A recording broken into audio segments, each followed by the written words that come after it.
교재 제9장 매개 방정식과 극좌표에 대해서 같이 공부하도록 하겠습니다. 먼저 9장 1절입니다. 매개 변수로 정의되는 곡선에 대해서 알아보려고 하는데요. 자, 매개 변수로 정의되는 곡선을 어떤 곡선을 말하는지를 알아보기 위해서 우선 지금까지 공부했던 평면상에 놓이는 곡선을 표시하는 다양한 방법들을 다시 한번 복습 삼아 살펴보겠습니다. 우리는 가장 많이 사용했던 곡선의 표현 방법은 보다시피 y = fx꼴입니다. 예를 들어서 y = fx꼴의 가장 대표적인 예로서 y = x죠. 이런 거 한번 해볼까요? y는 fx가 x의 제곱 이렇게 정의된 함수라고 가정했을 때 우리는 x가 독립변수이고 y가 종속변수예요. x값이 변함에 따라서 y값이 변한다는 것을 알 수 있고요. 그와 같은 x의 변화량에 따라서 y가 어떤 식으로 변하는지를 이렇게 좌표평면상에 하나하나 다 도시한 것을 우리가 앞에서도 배운 것처럼 그래프라 얘기를 합니다. 자, 이와 같은 그래프는 y = fx꼴을 보통 양함수 형태의 그래프라고 얘기를 하죠. 이런 꼴을 우리는 양함수 형태의 그래프라고 얘기를 했었습니다. 그에 반해서 y = fx꼴뿐만 아니라 우리가 만약에 x = gy꼴을 생각해 볼까요? 자, 이걸 첫 번째로 해보겠습니다. 그럼 두 번째 x = gy꼴, 얘는 우리가 역함수 형태라는 것을 앞에서 배웠었죠. 역함수꼴에 대한 형태입니다. 자, 예를 들어서 어떤 것이 있는지 한번 보겠습니다. 이와 비슷하게 y 대신 x로 x 대신 y로 바꿔놔서 x = gy가 y의 제곱으로 표시가 되어 있다고 가정했을 때, 자, 이 식은 x = gy는 이런 형태로 표시가 되겠죠. x = y의 제곱은 이와 같은 포물선 형태를 나타내게 되는데요. 얘는 양함수가 아닙니다. 왜냐하면 x축에 수직으로 직선을 그었을 때 서로 다른 값이 두 개가 존재하기 때문에 우리가 흔히 말하는 양함수, 즉 보통 양함수를 간단하게 이제 함수라 얘기를 하거든요. 이제 함수 형태는 아닙니다. 그러나 이제 y축에 대해서 수직으로 절단했을 때 그때는 값이 하나씩밖에 없죠. 그래서 이렇게 되면은 y를 독립변수로 보고 x를 종속변수로 보는 이런 관계, 즉 역함수 형태의 관계에서 본다면은 얘는 하나의 함수가 됩니다. 이런 꼴로 역시 표현하는 방법이 있었습니다. 그 다음에 이제 곡선을 표시하는 또 다른 방법으로서 fxy = c 상수꼴입니다. 자, 이런 형태는 우리가 보통 음함수 형태라고 얘기를 했었습니다. 음함수 형태라고 얘기를 했었죠. 대표적인 예로서 우리는 원의 방정식 같은 것을 들 수 있습니다. 중심이 원점에 있고 반지름이 1이 되는 원을 표시할 때 x의 제곱 플러스 y의 제곱 = 1 이런 식으로 표시할 수 있었죠. 즉 이 식을 잘 보면은 x하고 y가 한쪽으로 등호의 한쪽으로 다 몰려 있고요. 방정식 관계를 이루게 됐을 때를 통틀어서 음함수 표현이라 얘기를 합니다. 결과적으로 우리는 지금까지 공부했던 다양한 함수 표현에서 보다시피 양함수 표현도 있었고 역함수 표현도 있었고 음함수 표현도 있었다는 것을 알게 됐습니다. 지금까지 학습했던 것만으로도 꽤 많은 어떤 관계식들을 얻을 수 있었는데요. 그럼에도 불구하고 우리는 새로운 곡선을 하나 찾아보도록 하겠습니다. 자, 이와 같은 매개 변수로 정의되는 곡선이 왜 필요할까 싶은데요. 이런 형태의 곡선들은 주로 물리적 현상을 설명하려고 할 때 자주 나타납니다. 보통 우리가 t를 꼭 그럴 필요는 없겠습니다만 많은 물리적 현상에서 t는 독립변수 t가 시간을 나타내게 됩니다. 따라서 시간이 흐름에 따라서 x값과 y값이 어떻게 변하는지를 알아보려고 하는데요. 그래서 이와 같이 독립변수 t를 이용해서 x좌표와 y좌표를 표현하는 방법을 우리가 매개변수 t를 이용해서 표현하는 곡선이다. 또는 그냥 간단하게 매개변수 곡선 이렇게 간단하게 얘기를 하기도 합니다. 자, 그래서 우리는 이런 표현 방법 말고 이제 또 다른 표현 방법으로서 x좌표가 독립변수 t로 표현되고 y좌표도 역시 독립변수 t로 표현됐을 때 t는 a부터 b 범위까지 있었다고 보겠습니다. 자, 이와 같은 표현 방법을 우리는 뭐라 얘기를 할 것이냐면 지금 각각은 우리가 양함수, 역함수, 음함수 이렇게 표현했던 것처럼 이와 같은 표현 방법을 매개변수 곡선이라고 얘기를 합니다. 매개변수 앞에 있는 것처럼 매개변수 방정식 이렇게 줄여서 표현한 매개변수 방정식이라고 얘기를 하기도 합니다. 매개변수 방정식이라고 얘기를 하는데요. 자, 이제 우리는 또는 이제 매개 방정식 간단하게 줄여서 이렇게 말을 하기도 합니다. 자, x가 t만의 함수, y가 t만의 함수 이런 것은 왜 필요할까 싶을 텐데요. 우리 책에도 보면 저자가 그림을 하나 그려놨죠. 예를 들어서 아무나 하나 그려볼까요? 이런 식으로. 자, 어떤 물체가 시간이 지남에 따라서 이동을 하는 어떤 물체의 궤적을 직접 그림을 그려보니까 이렇게 그려져 있더라 보겠습니다. 자, 이런 그래프를 어떻게 표현할 수 있을까 하는 얘기인데요. 자, 우리는 앞에서 배웠던 것처럼 만약에 여기다 이제 좌표축을 하나 넣어 볼게요. 자, X축에 수직이 되는 직선을 하나 그어 볼까요? 그러면 두 점에서 만나죠. 이렇게 두 점, 또는 여기는 세 점이네요. 이렇게 되니까 얘는 양함수 표현으로 사용할 수 없다는 것을 알 수 있습니다. 자, 그렇다면은 이제 이런 경우처럼 역함수 형태처럼 수평을 했을 때 한 점에서 만날까 하고 봤더니 이렇게 수평으로 그었을 때도 역시 여러 점에서 만나니까 역함수 표현은 안 되겠구나 하는 것을 알 수 있습니다. 자, 그런데 우리는 이런 형태들은 물론 음함수 형태로도 잘 표현할 수도 있을지 모르겠습니다만 우리는 이런 표현은 결국은 양함수나 역함수 형태로는 표현이 되지 않는다는 것을 알 수 있어요.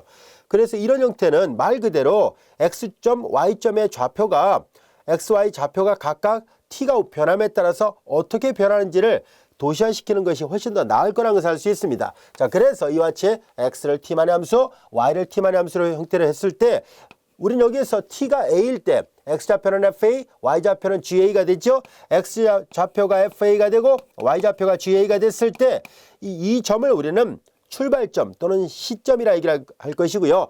t가 변함에 따라서 a에서부터 b까지 변함에 따라서 이 물체가 여기까지 이동을 했다고 보겠습니다.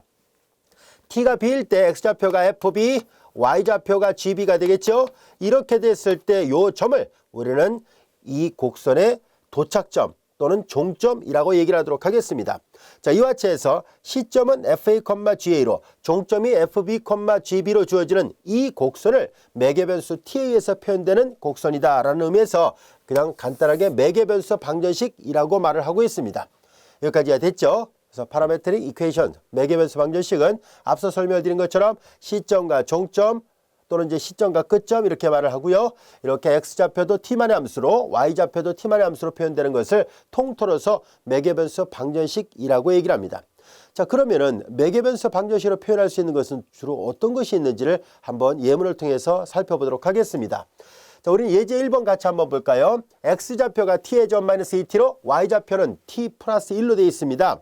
자, 이때 우리는 하나하나 t의 값을 마이너스 2부터 쭉 계산을 해본 거예요. 자, 우리가 보통 물리적 현상에서는 t를 나타낼 때 양수의 개념이 돼야 돼요. 왜냐하면 보통 이제 시간을 나타내거든요. 근데 지금 꼭 t가 독립변수 t가 항상 시간을 의미하지는 않습니다. 그래서 그냥 수학적인 어떤 실수값 범위 안에 있는 그런 실수라고 생각하면 돼요. 자, 이제 매개변수가 그래서 마이너스 2, 마이너스 1, 0, 1, 2, 3, 4 이렇게 갔을 때 x좌표와 y좌표의 변화를 하나하나 다 여기다 대입을 해보니까 이렇게 도표로 표시해보니까 이렇게 되어 있습니다.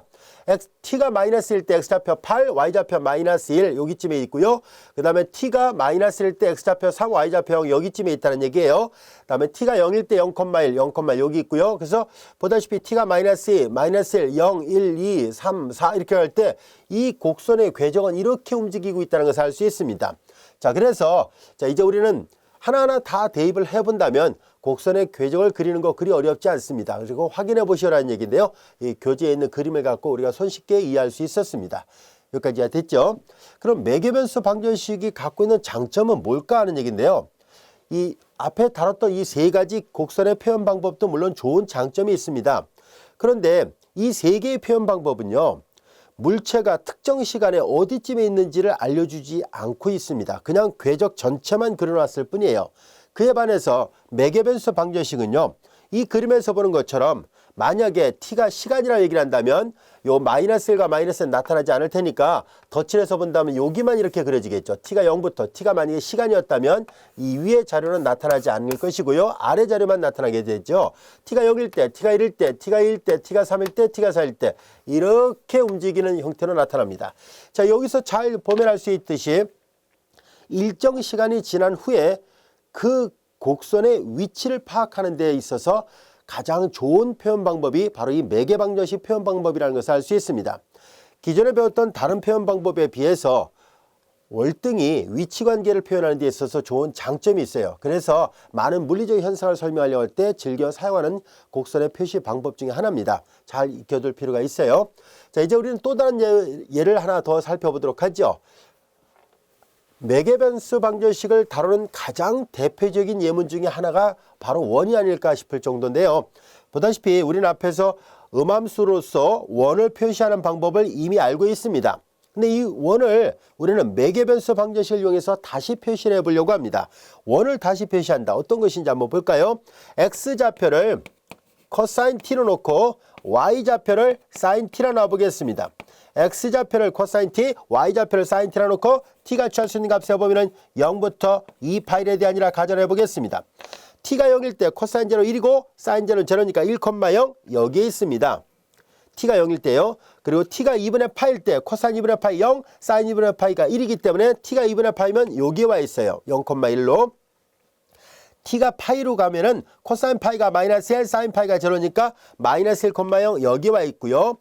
T가 2분의 3파이면 여기 와 있고요. T가 2파이로 되면은 그대로 대입하면 코사인 2파이가 1이고 사인 2파이가 제로니까 여기 와 있어요. 그래서 T가 0일 때, 2분의 파일 때, 파일 때, 2분의 3파일 때, 2파일 때 T가 0부터 2파일까지 가면 보다시피 여기서 출발해서 반시계 방향으로 정확하게 한 바퀴를 돌아서 제자리로 되돌아온다는 것을 알 수 있습니다. 그래서 원을 표시하는 방법으로서 이런 표현 방법도 있지만 이와 같은 매개변수 방정식 표현 방법도 있다는 것을 알 수 있습니다. 앞서 설명드린 것처럼 이 표현은 곡선 전체의 궤적을 한꺼번에 그리는 데는 효과적이지만은 이 표현 방법은요, 특정 시간에 특정 이 곡선의 위치를 찾을 수 있다는 것이 좋은 장점입니다. 자, 그래서 우리는 이 매개변수 방정식에 x 이퀄 코사인 t, y 이퀄 사인 t로 되어 있을 때 이 그림에서 보는 것처럼 t가 0일 때 여기 있고요. 이렇게 반시계 방향으로 움직입니다. t가 2분의 파이, 파이 2분의 3파이, 2파일 때 여기로 다시 되돌아온다는 것을 알 수 있습니다. 그리고 이와 같은 매개변수 방정식의 그래프를 이해하는 데 있어서 하나하나 점을 대입하는 것도 좋은데요. 이 궤적이 원인지 아닌지 어떻게 합니까 하는 문제가 생기죠. 그런 것은 매개변수를 소구시켜 보면 알 수 있습니다. 매개변수를 소구시킨다는 얘기는 무슨 말이냐면 이 t라는 변수를 t라는 변수를 사용하지 않으려고 해요. 즉 여기 보다시피 음함수 형태로 바꾸려고 할 때 t는 나타나지 않죠. x하고 y만 있습니다. 그래서 t가 나타나지 않도록 하기 위해서 삼각함수의 제곱 공식을 이용하려고 합니다. 여러분들이 잘 알다시피 코사인의 제곱 더하기 사인 제곱은 1이잖아요. 그래서 각각을 제곱해서 더해 볼 겁니다. 각각을 제곱해서 더하니까 x제곱 더하기 y제곱은 코사인 t의 제곱 더하기 사인 t의 제곱이 돼서 코사인 제곱 더하기 사인 제곱은 1이에요. 그래서 x제곱 더하기 y제곱은 1이구나. 즉 중심이 원점이 있고 반지름이 1이 되는 원을 나타내는구나 라는 것을 알 수 있습니다. 여기까지 이해되셨죠? 그래서 매개변수 방정식을 공부할 때 가장 쉬우면서도 그리고 또 가장 대표적인 곡선 중에 하나가 이와 같은 원의 방정식입니다.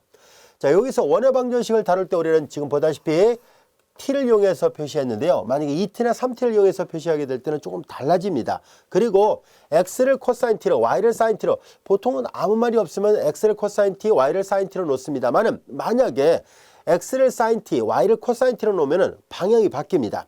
x가 사인 t, y가 코사인 t가 되면 출발점의 위치도 다르고 그리고 원이 그려지는 것은 맞지만 원의 진행 방향이 달라집니다. 그래서 앞이 사인이고 뒤가 코사인이면요. 출발점은 여기고 시계 방향으로 돌아서 옵니다. 그래서 보통은 반시계 방향을 양의 방향으로 잡기 때문에 아무 말이 없으면 그냥 이렇게 보통 선택해서 사용하고자 합니다. 자, 예제 2번 이해되셨죠? 자, 그러면 이제 여기 나와 있는 예제 3번이 바로 앞에서 설명했던 건데요. 사인하고 여기는 코사인이잖아요. x가 코사인이고 y가 사인이 되어야 되는데 x가 사인이고 y가 코사인으로 되어 있습니다. 그리고 t가 아니라 보다시피 2t로 되어 있다는 것을 알 수 있습니다. 자, 그럼 이런 매개변수 방정식에 우리는 하나하나 점의 좌표를 대입해 보므로 해서 어떻게 움직이는지를 한번 직접 관찰해 보도록 하겠습니다. 자, 앞에서 했던 것처럼 예제 1번에서 보는 것처럼 하나의 도표를 만들면 좀 더 쉽게 이해할 수 있는데요. 편에서 이렇게 간단하게 도표를 하나 만들어 보도록 하겠습니다. x좌표, y좌표고요. 여기는 이제 t가 취할 수 있는 값의 범위예요. t가 0일 때를 한번 해보고요. 그 다음에 이제 t가 여기에서 4분의 8을 한번 해보겠습니다. 그리고 몇 개만 해보겠습니다. 그리고 이제 여기 보다시피 2분의 8을 해보고 그 다음에 이제 한 파이 정도까지만 해보겠습니다. 자, 이제 도표를 만들어 보면 t가 0일 때 사인 제로는 제로, 그래서 x가 제로이고요. 코사인 제로는 1이에요. t가 4분의 파이의 2배 하니까 2분의 파이, 사인 2분의 파이는 1, 4분의 파이 2배니까 코사인 2분의 파이는 0, 이와 같이 됩니다. 2분의 파이를 대입하면 사인 파이가 되죠. 2분의 파이 2배니까 사인 정수의 파이는 제로, 그 다음에 여기는 2분의 파이 2배니까 코사인 파이가 마이너스 1, 이와 같이 됩니다. 파이면 사인 2파이가 제로, 그리고 코사인 2파이가 1이에요. 자, 이제 우리는 그러면 t가 변할 때마다 점의 좌표가 어떻게 변했는지를 살펴보겠습니다. t가 0일 때 x좌표 0, y좌표 1, x좌표 0, y좌표 1이면 여기 있다는 얘기예요. t가 0일 때예요. t가 0일 때 x좌표 0, y좌표 1. 그리고 t가 4분의 파이만큼 움직였을 때 x좌표 1, y좌표 0이면 여기에 있습니다. 여기가 바로 t가 4분의 파일 때 여기 와 있다는 것을 알 수 있어요. t가 2분의 파이면 x좌표 0, y좌표 마이너스 0, x좌표 0, y좌표 마이너스 0 여기를 말합니다. 여기가 바로 t가 2분의 파일 때 여기 와 있다는 것을 알 수 있어요. 그 다음에 t가 파이까지 가면 0,1이에요. x좌표 0, y좌표 1이니까 여기 와 있어요. 그래서 자 여기 보다시피 t가 0일 때 4분의 파이 그리고 2분의 파이 이렇게 와 있어요. 그 다음 4분의 3파이 그리고 여기가 4분의 4파이 이렇게 와요. 그래서 시계 방향으로 한 바퀴 돌았다는 것을 알 수 있고요. 한 바퀴 돌 때 여기까지 오는데 0부터 파이까지 옵니다. 근데 여기 2파이까지 돼 있으니까 한 바퀴를 더 돌아야 된다는 것을 알 수 있습니다. 여기 책에 있는 그림도 잘 보세요. 한 바퀴를 돌고 또 한 바퀴를 돌아왔다는 것을 알 수 있어요. 그래서 0부터 파이까지일 때 그리고 파이부터 2파일 때 다시 한번 돌아요. 그래서 예제 3번 같은 경우는 매개 변수가 t가 아니라 2t로 되어 있기 때문에 이 t의 범위가 0부터 파이가 아니었기 때문에 두 바퀴를 돌 수밖에 없었다는 것. 그리고 매개 역할하는 이 변수들을 놓을 때 앞이 코사인, 뒤가 사인이었으면 여전히 반시계 방향으로 돌 텐데요. 앞을 사인이라 놓고 뒤를 코사인으로 놨기 때문에 시계 방향으로 두 바퀴를 돌아요. 그래서 원을 표시할 때 다양성이 있습니다. 뭐 본인이 편한 대로 하면 되는데요. 보통은 암묵적으로 아무 말이 없으면은 x를 코사인 t, y를 사인 t 이렇게 보통 많이 표시합니다. 자, 이렇게 해서 삼각함수의 위치가 바뀌고 각이 배수로 되는 바람에 전혀 다른 방향이 나타나고 있다는 것을 알 수 있습니다. 이 그림 이해됐죠? 자, 이제 예제 3번 이와 같이 우리는 같은 원을 표시한다 할지라도 어떻게 놓느냐에 따라서 원의 표현 방법이 다양하게 달라진다는 것을 알게 됐습니다. 자, 그래서 이제 예제 4번 원의 모양이 앞에 있던 두 예문은 중심이 원점에 있었습니다. 그런데 이제 이 원은 중심이 좌표 평면상에 다른 위치에 있어요. h, k가 중심이고 반지름이 r이 되는 원이고 보다시피 반시계 방향으로 돌고 있다는 것을 알 수 있습니다. 반시계 방향으로 돌려고 할 때는 x를 코사인으로 y를 사인으로 놓으면 되고요. 시계 방향으로 돌길 원한다면 x를 사인, y를 코사인으로 놓으면 됩니다. 자, 이제 보다시피 화살표가 반시계 방향으로 되고 있으니까 그래서 x를 코사인으로 y를 사인으로 놓으면 충분하겠구나 라는 것을 알 수 있습니다. 자, 이렇게 중심의 위치가 약간 이동되어 있으면 어떻게 표현할 수 있을까 하는 얘기입니다. 그래서 우리가 다음 같이 표시해 보도록 하겠습니다. 우리는 x-h를 자, 반지름이 r이 되는 원이고요. 반시계 방의 원이죠. r 코사인 t라 놓겠습니다. 그리고 y-k 이퀄 r 사인 t라 놓겠습니다. 자, 이렇게 놓으려고 해요. 그럼 다시 한번 얘를 살펴보면은 x는 h 플러스 r 코사인 t가 될 것이고 y는 이퀄 k 플러스 r 사인 t 같이 됩니다. 자, 그래서 x도 y도 각각 이렇게 표시가 됐는데요. 자, 이렇게 표시를 하면은 요 위에서 나온 것처럼 원을 나타낼 수 있는지를 알아보려고 합니다. 여기서 t는 0부터 2파이까지입니다. 자, 실제로 우리는 매개 변수를 소거시켜 가면서 실제로 원의 방정식을 만들 수 있는지를 알아보려고 합니다. 이와 같이 중심에 hk 있고 반지름이 r이 되는 원을 매개 변수가 없이 그냥 음함수 형태로 표시한다면 x-h의 제곱 플러스 y-k의 제곱 이퀄 r의 제곱으로 표현할 수 있습니다. 그러면 여기서 나타냈던 이 식이 과연 이런 표현을 만족할 수 있는지를 알아보기 위해서 각각을 제곱해서 더해 보겠습니다. 그래서 검토를 한번 해보도록 하죠. x-h를 전체를 제곱하고 y-k를 전체를 제곱해서 더해보려고 합니다. x-h의 제곱이죠. 이걸 제곱하니까 r제곱 그리고 코사인 t의 제곱이 될 것이고 y-k의 제곱이죠. r제곱 사인 t의 제곱입니다. r제곱 사인 t의 제곱이 같이 되고 r제곱을 묶어내니까 코사인 t의 제곱 플러스 사인 t의 제곱이 같이 됐습니다. 코사인 제곱 더해 사인 제곱은 1이죠. 그래서 r제곱. 그래서 중심이 h, k이고 반지름이 r이 되는 원이 맞다는 것을 알게 됐습니다. 그래서 우리는 앞으로 이와 같이 좌표축의 정가운데 중심이 정가운데 있지 않더라도 임의의 위치에서 중심이 놓인다 할지라도 원을 매개 변수로 표현하는 것이 가능하다는 것을 알게 됐습니다.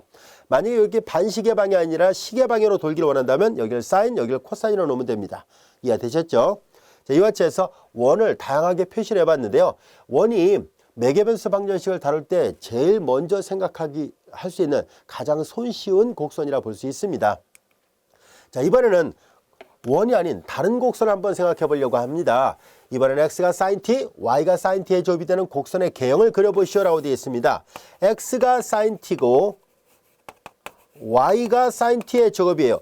우리는 여기에서 우리한테는 y 콜 fx 꼴이 제일 눈에 익숙한 함수의 표현 방법이에요. 그래프를 그릴 때 이미 중고등학교 시절부터 y 콜 fx 꼴을 염두에 두고 그림을 그려왔기 때문에 매개변수 방정식보다는 y 콜 fx 꼴의 함수가 훨씬 더 이해하기 쉬운 상태거든요. 자, 그래서 우리는 가급적이면 x하고 y 사이의 직접적인 관계가 어떻게 되는지를 알아보려고 합니다. 그래서 우리는 여기 있는 매개변수를 나타내는 t를 소거시켜 보려고 합니다. t를 소거시키려고 하는데요. 잘 보니까 여기에 sin t가 여기서는 x와 같군요. 그래서 여기다 대입하니까 y는 이퀄 x의 제곱이다 라는 것을 알게 됐어요.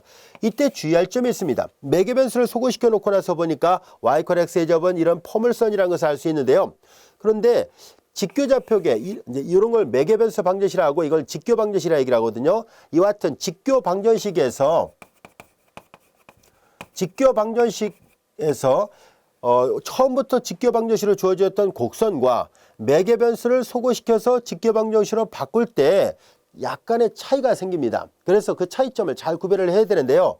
자, 이런 문제를 보면 이 직교좌표계로 모양을 바꿔놓고 보니까 y 콜 x의 점이니까 그냥 이런 포물선 전체가 될 듯 보이지만 사실은 전체가 되지 않습니다. 왜냐하면 여기 보다시피 sin t로 되어 있었기 때문에 삼각함수 sin이 취할 수 있는 최소값 마이너스 1, 최대값 플러스 1이죠. sin은 이게 마이너스가 1 사이에서 이렇게 파동 모양이잖아요. 그래서 함수가 취할 수 있는 최소값이 마이너스 1이고 최대값이 플러스 1입니다. 그래서 매개변수를 소거시켰다 할지라도 여전히 x가 취할 수 있는 값의 최소값은 마이너스 1이고 최대값은 1일 뿐입니다. 따라서 이 곡선이 전체가 다 그려지는 것이 아니라 곡선의 일부분만이 그려집니다. 이것이 매개변수 처음부터 주어졌던 직교방정식과 그리고 매개변수를 소거시켜서 직교방정식을 만들 때의 차이점입니다. 그래서 매개변수를 소거할 때 각별히 신경 써야 됩니다. 이 곡선이 다 그려지지 않고 이렇게 다 그려지지 않고 이 곡선의 일부분만이 그려집니다. 매개변수 t가 모든 실수를 다 지칭한다 한다면은 사인이 취할 수 있는 값은 마이너스가 1 사이를 계속 왔다 갔다 움직이죠. 마이너스 1과 플러스를 왔다 갔다 움직이니까 이 사이를 왔다 갔다 움직이게 돼요. x좌표가 계속 이 사이만 왔다 갔다 움직이고 그럴 때마다 y좌표는 여기를 이렇게 마치 이렇게 공이 여기 있다가 미끄러져 내려왔다 다시 내려가듯이 계속 반복 운동을 하는 형태처럼 나타납니다. 자, 그래서 여기 보다시피 화살표로도 돼 있어요. x가 취할 수 있는 값의 범위는 마이너스 1부터 플러스 1까지고요. t가 변할 때마다 여기 왔다 갔다 움직이거든요. 이렇게 하면 내려갔다가 이렇게 하면 올라가고 다시 일로 가면 내려가고 이렇게 해서 왔다 갔다 움직이는 현상이 나타나니까 이 매개변수 방정식을 다룰 때 조금 신경을 써야 됩니다. 곡선을 그릴 때 매개변수를 소거시킨다 해서 직교방정식 그대로 그림을 그리면 안 됩니다. 대표적인 예를 하나 더 설명하도록 할게요. 예를 들어서 다음 같은 것을 한번 생각해 보도록 할까요? 예를 들어서 x는 이퀄 sin t의 제곱과 y는 이퀄 cosine t의 제곱이라 하겠습니다. t는 모든 실수라 할게요. 자, 이렇게 놓았을 때 우리는 잘 볼까요? 얘가 어떤 곡선인지를 알아보기 위해서 매개변수를 소거시키겠습니다. 근데 이미 여기가 제곱으로 되어 있으니까 x하고 y를 그냥 각각 더해 보겠습니다. 그러면 sin 제곱 더하기 코사인의 제곱이 있죠. 사인 제곱 더하기 코사인 제곱은 1입니다. 결과적으로 x 더하기 y 이퀄 1이라는 얘기는 넘기면 y는 이퀄 마이너스 x 플러스 1이니까 기울기가 마이너스 1이고 y절편 1이 되는 이런 직선인 것처럼 보입니다. 하지만 이 직선 전체가 아닙니다. 이 직선은 처음부터 직교방정식으로 주어졌으면 이 식은 이걸 나타내는 게 맞습니다만은 하지만 매개변수를 소거시켜서 만든 이런 직교방정식일 때는 각별히 매개변수에 의해서 이루어지는 t의 범위에 따라서 x좌표, y좌표가 어디서부터 어디까지 움직이는지를 살펴봐야 됩니다. 자, 여기는 앞에서 했던 것과 비슷하게 t가 모든 실수를 취한다 할지라도 사인의 제곱은 최소값은 0이고 최대값은 1이에요. 그래서 0과 1 사이로 움직입니다. 얘도 0과 1 사이로 움직여요. 그래서 x가 취할 수 있는 값도 0과 1 사이로 움직이고 y가 취할 수 있는 값도 0과 1 사이로 움직이니까 그래서 그래프가 다 그려지지 않고 이 하얀색 직선이 다 그려지는 것이 아니라 이렇게 일부 선분만 그려집니다. 그렇기 때문에 1대1 대응이 되지 않아요. 아시겠죠? 매개 변수 방정식과 직교 방정식은 정확하게 1대1 대응이 되지 않으니까 각별히 신경 써서 여러분들이 요 변수에 따라서 매개 변수를 소거시켜서 만든 직교 방정식이라 할지라도 변수에 의해서 어디서부터 어디까지 제한이 되는지를 잘 살펴보고 그림을 그려야 돼요. 결코 직교 방정식 x 더하기 y 이퀄 1이 처음부터 주어졌을 때와 매개 변수를 소거시켜서 직교 방정식이 나온 게 겉보기는 같을지라도 앞서 얘기한 것처럼 결코 1대1 대응이 되지 않고 얘는 요 부분만 얘기하고 있으니까 분명히 차이가 있습니다. 그래서 매개 변수 방정식을 다룰 때 이런 점을 각별히 신경 쓰시기 바랍니다. 자, 이제 이런 점만 여러분들이 잘 주의한다면 사실 매개 변수 방정식이 그렇게 어렵지는 않습니다. 앞서도 말씀드린 것처럼 많은 물리적 현상을 설명하려고 할 때 요긴하게 사용되는 중요한 그 표현 방법 중에 하나거든요. 자, 이번에는 그래프를 이용해서 그림을 그리는 방법을 한번 살펴보려고 합니다. 자, 그래핑 도구는 뭐 많이 있습니다. 뭐 예를 들어서 뭐 매스매티카라든가 매트랩이라든가 등등 여러 개가 있고요. 요즘에 웬만한 사이트에서는 간단한 거는 무료로 이렇게 직접 그림을 그려볼 수 있도록 다 오픈되어 있습니다. 그래서 여러분들이 한번 그런 사이트 같은 데 가서 한번 그 컴퓨터 프로그램이 그림을 그리는 사이트를 이용하면은 이런 모양의 그래프를 쉽게 그려볼 수 있을 겁니다. 자, 우리는 이거의 그래프를 그리시라는 얘기인데요. 손으로 그리려는 건 아니고요. 그냥 이런 모양은 이런 식으로 그려집니다. 라는 것을 컴퓨터 그래픽 도구를 이용하면 항상 그림을 쉽게 이해할 수 있습니다. 여기까지 이해되셨죠? 자, 이제 우리는 매개 변수 방정식에서 우리는 y = fx꼴을 매개 변수로 바꾸려고 할 때와 x = gy꼴을 매개 변수로 바꾸려고 합니다. 즉 조금 전에는 매개 변수를 소거시켜서 직교 방정식으로 바꿨다면 이제 거꾸로 여기도 그렇게 했었죠. 거꾸로 양함수꼴을 양함수꼴 또는 여기 보다시피 얘는 역함수꼴이죠. 양함수꼴이나 역함수꼴을 매개 변수 방정식으로 바꾸는 것도 한번 연습을 해보려고 합니다. 자, 그래서 매개 변수 방정식으로 바꿀 때 만약에 양함수라면 그냥 알기 쉽게 독립변수 그냥 t로 놔요. x를 t로 놓고 그 y는 이퀄 당연히 ft가 되겠죠. 이와 같이 역함수 형태라면은 그냥 y를 독립변수로 봐요. y를 t로 놓고 그럼 x는 이퀄 gt가 되겠죠. 이렇게 놓으면 가장 손쉽게 직교 좌표계, 직교 방정식을 매개 방정식으로 바꿀 수 있습니다. 근데 이때 하나의 직교 좌표계를 매개 변수 방정식으로 바꿀 때 그 표현 방법이 유일합니까? 하면 그렇지는 않습니다. 이렇게 표현하는 것이 가장 간명하기 때문에 그냥 보통 이렇게 놓으면 됩니다. 라는 뜻인데요. 이거 말고도 다양하게 표현할 수 있습니다. 표현 방법에 따라서 여러 가지가 있을 수 있으니까요. 유일하지는 않습니다만은 보통은 아무 말 없으면 이렇게 보통 놓고 계산하도록 하겠습니다.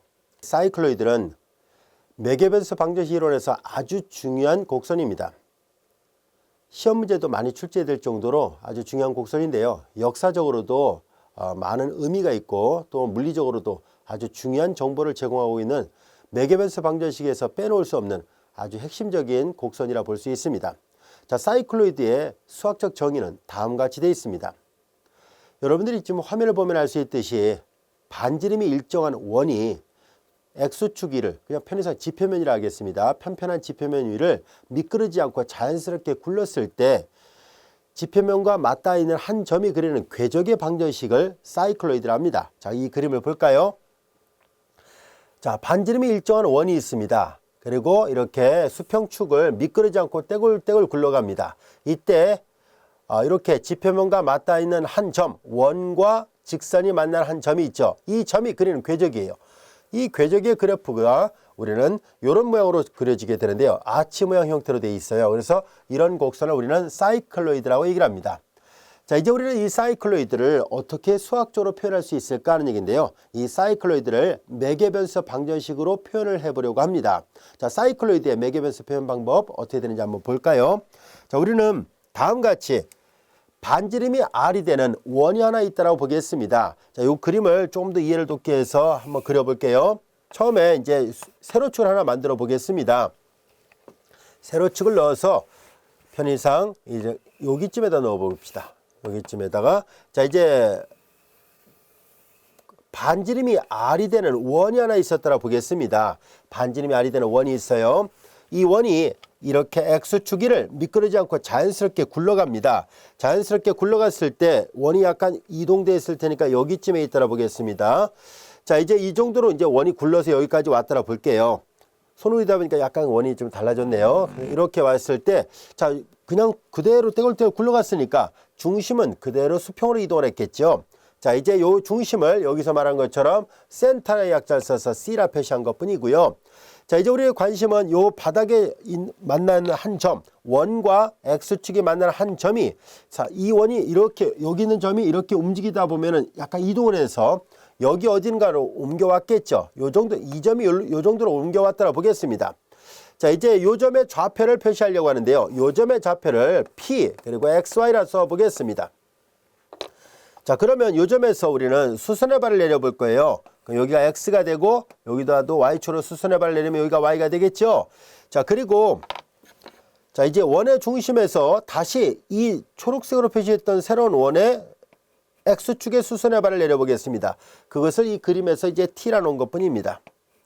자, 그러면은 우리는 이 초록색도 역시 반지름이 R이 되는 원이기 때문에 이 길이가 R이라는 것을 알 수 있습니다. 마찬가지로 요 점을 P라 놨을 때 자, 이제 CP의 길이도 역시 R이에요. 왜냐면 원의 반지름은 동일하니까요.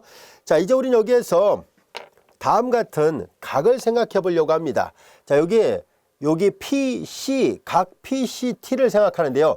요 각을 우리가 세타로 놔보겠습니다. 여기까지가 됐죠. 자, 이제 그렇다면은 요 점에서 우리는 수평축을 하나 그어 보겠습니다. 수평으로 축을 하나 그어보고, 요게 수선의 발을 내렸으니까 요게 직각이죠. X축에 평이하게 그었고요. 자, 그럼 요 삼각형을 잘 들여다보면 요거는 직각삼각형이군요. 빗변의 길이는 R로 주어져 있고요. 그래서 우리는 이제 요 길이를 구해보려고 합니다. 주어진 식에서 요 길을 구할 거예요. 요 삼각형에서 요 밑변이라 볼까요? 밑변의 길이는 여기서 요 길이와 일치한다는 것을 알 수 있습니다. 따라서 우리는 여기서 삼각비를 적용해서 여기를 표시하니까 요 파란색 요 선분의 길이는 R 사인 세타라는 것을 알 수 있어요. 그래서 이 길이도 R 사인 세타가 되는구나 라는 것을 알 수 있고요. 마찬가지로 이제 요 길이도 구해봅니다. 요 길이도 구해보니까 이 길이는 노란색으로 해볼까요? 자, 이 길이를 구해보니까 R 코사인 세타가 된다는 것을 알 수 있어요. 그래서 R 코사인 세타 이와 같이 됐습니다. 여기까지가 됐죠. 자, 그러면 우리는 이제 이 그림을 잘 보세요. 우리는 여기가 보라색으로 표시했던 요 길이가 원의 반지름 R이죠. 근데 노란색 길이는 R 코사인 세타고 여기 회색으로 표시한 것이 Y예요. 그러니까 Y에다 R 코사인을 더하면 R이 나옵니다. 즉 색깔 구별 없이 쓸게요. R은 Y에다 요 길이랑 똑같거든요. Y로 Y에다가 노란색 R 코사인 세타를 더한 것 같습니다. Y에다가 R 코사인 세타를 더했습니다. 여기까지가 됐죠. 자, 이제 이렇게 표현된다고 할 수 있고요. 그 다음에 우리는 여기서부터 여기까지 여기 좌표축의 원점을 O라 표시하겠습니다. 여기 선분 OT의 길이는 X하고 R 사인 세타를 더한 것 같습니다. X하고 R 사인 세타를 더한 것이 요 직선의 길이와 일치합니다. 요 직선의 길이와 일치하는데요. 자, 그런데 요 P라는 점은요, 애초에 이렇게 움직이기 전에 이 원과 X축이 만나는 점을 원점으로 잡은 거거든요. 이 점은 원래 움직이기 전에 이 점에 있었어요. 그러다 원이 떼굴떼굴 굴러가면서 이 점이 일로 움직여 간 것이고, 이 하얀색 원의 위에 있는 어떤 한 점이 이렇게 T라는 점으로 이제 변화가 된 거죠. 결과적으로 이 직선의 길이는 그림을 잘 보세요. 여러분들이 잘 알다시피 이 호의 길이, 이 부채꼴 모양의 호의 길이와 이 직선의 길이는 정확하게 일치합니다. 마치 여러분들이 자전거를 탄다고 가정했을 때 자전거를 조금 움직이면 자전거 호의 길이만큼 이동을 했겠죠. 그래서 바로 요점과 같고, 그래서 이 직선 길이는 이 호의 길이와 일치합니다. 이렇게 여러분들 그림을 상상하면 쉽게 이해할 수 있을 거예요. 그래서 호의 길이와 직선 길이가 일치하겠구나라는 것을 알 수 있습니다. 자, 그래서 우리는 이 호의 길이를 구하려고 하는데요. 여러분들이 잘 알다시피 이 부채꼴의 호의 길이는 중심각의 크기와 부채꼴의 반지름을 곱한 것과 같습니다. 따라서 호의 길이가 직선 길이와 같고 직선 길이가 x 더하기 r 사인 세타니까 r과 세타를 곱한 것 같습니다. 여기까지 이해 됐나요? 자, 다시 한번 얘기를 하죠. 부채꼴의 호의 길이는 중심각의 크기와 부채꼴의 반지름을 곱한 것과 같아요. 그래서 중심각의 크기와 부채꼴의 반지름을 곱한 것이 호의 길이고, 호의 길이가 곧 직선 길이 OT 선분의 길이와 일치합니다. 그 직선 길이는 x에다가 r 사인을 더한 거니까 이렇게 돼요. 따라서 이 점의 좌표를 나타내는 XY가 여기에 다 있습니다. 그래서 우리는 사이클로이드의 점의 좌표를 표시하려고 하는데요. X좌표를 먼저 써볼게요. 얘를 넘깁니다. R이 공통인수니까 묶어내면 마이너스 사인 세타 이와 같이 됐고요. 얘도 넘기니까 Y는 이퀄 R이 공통인수니까 묶어내면 1 마이너스 코사인 세타 이와 같이 됩니다. 여기서 R은 원의 반지름이니까 당연히 양수이고요. 세타는 0부터 사실 계속 돈다면 여기 뭐 굳이 제한을 둘 필요는 없습니다만 만약에 원이 한 바퀴만 돈다라고 한다면 2파이까지만 제한을 두면 됩니다. 그래서 특별하게 뭐 여기 제한을 안 둬도 그럼 계속 이렇게 돈다라고 생각하면 돼요. 앞에 그림에서 보는 것처럼 계속 세타의 범위가 특별히 제한되어 있지 않으면 무한히 계속 떼굴떼굴 굴러간다면 이런 아치 모양의 그래프가 지속적으로 반복돼서 나타납니다. 만약에 0부터 2파이라면 여기서부터 여기까지만 그려집니다. 요 한 호가 0부터 2파이까지 움직였을 때 생기는 곡선이에요. 여기까지 됐죠? 그래서 우리는 이와 같이 사이클로이드를 아주 손쉽게 매개변수 방정식 형태로 표현할 수 있다는 것을 알게 됐습니다. 그리고 가급적이면 이 곡선이 사이클로이드라는 것을 기억해 두기 바랍니다. 워낙 역사적으로도 유명한 곡선이고요. 학교 시험에서도 많이 출제되니까 꼭 알고 있길 바랍니다. 학교 시험에서 보통 이제 유도하라 이렇게도 나올 수 있어요. 뭐 중간고사, 기말고사 이런 때 유도하고 나서 뭐뭐뭐를 구하시오. 예를 들어서 곡선의 길이를 구하라든지 아니면은 이 곡선의 길을 구하시오라는 얘기라든가 X축과 이 곡선에서 이루어진 이 사이의 넓이를 구하라든지 이 곡선을 회전시켜서 얻어진 회전체의 표면적, 회전체의 부피 이런 것들을 구할 수 있는 그런 예문입니다. 그래서 이런 어떤 정량적인 어떤 값을 계산하려고 할 때 많이 사용하고 있으니까 잘 알아두세요. 자, 이제 우리는 사이클로이드가 자, 이렇게 해서 유도가 됐다는 것을 알게 됐는데요. 이 사이클로이드는 역사적으로도 굉장히 유명한 곡선입니다. 그래서 우리는 다음 같은 것을 한번 살펴보려고 하는데요. 이 최단 강화 곡선은 베를리라는 스위스 수학자가 찾아냈던 이론입니다. 뭐냐면 높이 A라는 지점에서 B라는 지점으로 하강을 할 때 어느 경로를 따라서 이동할 때 가장 시간이 짧게 걸릴까 하는 것을 연구했는데요. 바로 베를리는 그 다음 같은 곡선을 따라서 이동할 때가 가장 시간이 적게 걸립니다 라는 것을 찾아냈고 그 곡선이 뭔가 하고 봤더니 바로 조금 전에 유도했던 사이클로이드입니다. 그래서 이 사이클로이드를 보통 물리학 분야에서는 최단 강화 곡선이다 라고도 얘기를 합니다. 그래서 역사적으로도 유명한 곡선이에요. 그래서 잘 알려져 있는 곡선이니까 식을 잘 이해하고 이와 관련된 문제들을 많이 이해하기 바라고 또 풀 수 있어야 됩니다. 자, 이제 이렇게 해서 최단 강화 곡선이라는 말이 이제 사이클로이드를 다른 말로 이런 말로도 사용할 수 있다는 것을 알게 됐고요.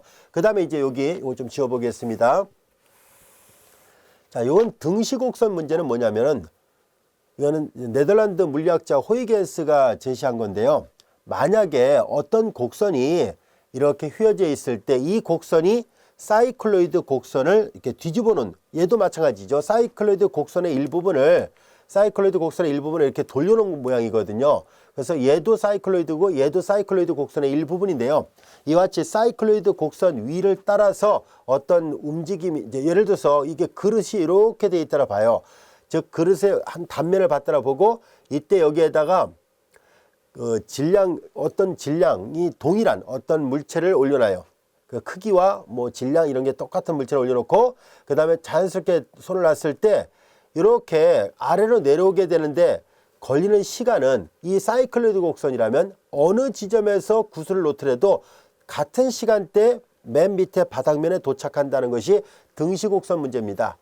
이 곡선은 호이겐스가 진자운동을 설명하는 과정에서 발견을 했는데요. 그래서 호이겐스의 등시곡선 문제라고 얘기를 합니다. 그래서 이런 등시곡선 문제도 사실은 이게 사이클로이드 곡선일 때 가능하다는 것, 그리고 베를리가 찾아냈던 최단 강화 곡선도 이와 같은 사이클로이드 곡선을 따라서 이동할 때가 가장 시간이 짧습니다 라는 것을 알 수 있습니다. 오늘날 많은 공학 분야에서 이런 사이클로이드 곡선을 활용을 해서 적용하고 있습니다. 잘 알아두세요. 자, 이제 우리는 이제 이 절의 마지막 예문으로서 다음 같은 예문을 한번 살펴보도록 하겠습니다. 니코메데스 나사선이라는 것인데요. 아주 복잡한 곡선입니다. 즉 매개변수 방정식은 그렇게 복잡해 보이진 않지만 사실상 곡선을 하나하나 그리다 보면 되게 다양한 형태의 곡선들이 나타나게 되는데요. 그리스 수학자 니코메데스의 이름을 따서 니코메데스 나사선이라고 얘기를 합니다. 자, 여기에서 우리는 그냥 간단하게 살펴보겠습니다. 이것을 일일이 손으로 그린다는 것은 불가능합니다. 컴퓨터의 도움을 받아서 문제를 해결할 수밖에 없는데요. 자, 어떤 곡선들인지 한번 보겠습니다. 여기 있는 A가 상수인데요. A가 마이너스 1하면은 이런 형태의 곡선. 근데 A가 마이너스 2에서 마이너스 1 가니까 극을 지나고요. 마이너스 0.5가 되니까 고리가 하나 생기고요. 마이너스 0.2, 이게 0에 가까우니까 고리가 좀 더 커졌죠. 그리고 0이 되는 순간에 원이 나옵니다. A가 0이 되는 순간에 x가 코사인 t, y가 사인 t니까 원이 맞죠. 그리고 이제 a가 이제 플러스 값으로 0.5니까 이 그림이 대칭 구조를 갖고 있어요. 대칭 구조로. 이런 식으로 돼서 a가 음수에서 0, 양수로 변할 때마다 아주 독특한 곡선들이 연속적으로 바뀌어서 나타나는데요. 이런 형태의 곡선을 우리가 니코메데스의 나사선 곡선이다라고 얘기를 합니다. 이와 같이 매개변수 방정식을 다루게 되면은 직교 방정식에서는 전혀 생각하지 못했던 이런 아름다운 곡선들을 손쉽게 표현할 수 있다는 장점도 있습니다. 하지만 이게 직교 방정식과는 다르게 매개 방정식은 우리가 쉽게 그래프를 이해하기 어렵기 때문에 항상 컴퓨터 그래픽 같은 것을 잘 활용해서 우리가 그래프의 개형을 살펴볼 필요가 있습니다. 그래서 앞에도 저자가 그래핑 도구를 활용해서 그림을 그려본다라는 의미를 앞에 예문에다 넣어놨던 것도 그런 뜻입니다. 자, 우리 지금까지 9장 1절에 매개변수로 정의되는 곡선을 우리가 살펴봤고요. 그 중에서 대표적인 곡선 두 가지가 있었죠. 하나는 원이었고요. 또 하나는 조금 전에 설명했던 사이클로이드 곡선입니다. 최단 강화 곡선이라고도 불려지고 등시곡선 문제로 또 사용이 되는 이 사이클로이드는 워낙 수학적으로도 물리학적으로도 중요하니까 잘 알아두시기 바랍니다.